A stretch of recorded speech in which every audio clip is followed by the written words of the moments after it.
বাড়িতে বাঁধাকপি ক্যাপসিকাম থাকলে মোমো বানাতেই ইচ্ছে করে।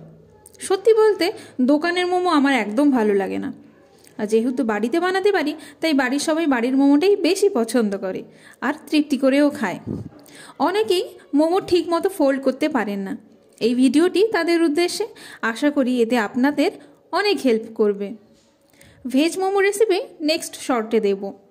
এখানে আমি 4 রকম মোমো ফোল্ড করা দেখাচ্ছি। ভিডিওটি পছন্দ হলে লাইক, কমেন্ট ও সাবস্ক্রাইব করতে ভুলবেন না।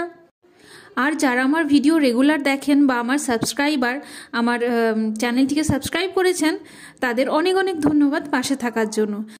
সিনেমান পরিবারের তরফ থেকে আমার সকল বন্ধুদের জানাই নতুন বছরের অনেক অনেক শুভেচ্ছা, ভালোবাসা আর ছোটদের অনেক ভালোবাসা।